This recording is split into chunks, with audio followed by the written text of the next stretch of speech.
जम्मू के सबसे बड़े वुमेन हॉस्पिटल SMGS अस्पताल शालीमार में आज उस वक्त माहौल कशीदा हो गया जब सेहत मुलाजमीन और अस्पताल के अंदर बनी पुलिस चौकी के अमले के दरमियान तनाज़ा बढ़ गया। इस तनाज़े के बाद अस्पताल के हेल्थ वर्कर्स ने मुजाहिरा किया। मुजाहिरे के दौरान अस्पताल मुलाजमीन ने पुलिस पर इल्ज़ाम लगाया कि पुलिस ने बगैर पुलिस कुछ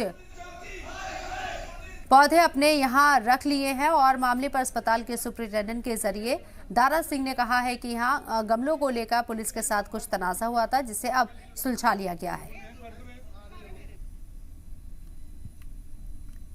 कभी रात को आना है, कभी दिन को आना, इस चीज़ को अंडरस्टैंड करने में पुलिस को भी टाइम लगता है। उसी वजह से एक मिसअंडरस्टैंडिंग हुई थी जिसकी वजह से हमारे पूरे यूनियन के जो ये सीनियर प्रेसिडेंट्स थे वो भी यहाँ आए हुए थे और इनकी हेल्प से उनके ऑफिसर्स भी यहाँ आगे उन्होंने भी ये एडमिट किया कि ये मिसअंडरस्टैंडिंग है और इसको क्लियर किया है और आगे फ्यूचर में भी उन्होंने आश्वासन दिया है कि हम आपको पूरी सिक्योरिटी प्रोवाइड करेंगे।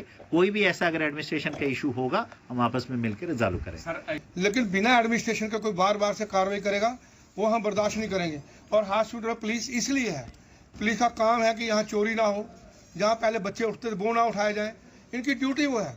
अब मुलाजिमों को हरासमेंट करना इनकी ड्यूटी नहीं है, लेकिन ये अपनी ड्यूटी को भूल करके दूसरे काम में लग गए थे, इसलिए कंट्रोवर्सी हुई। लेकिन आज सेटल हो गया मसला। डिप्टी सुप्रीटेंडेंट, DSP पुलिस और हमारे एडमिनिस्ट्रेशन बैठी थी और यूनियन बैठी थी, मसला सॉल्व हो गया।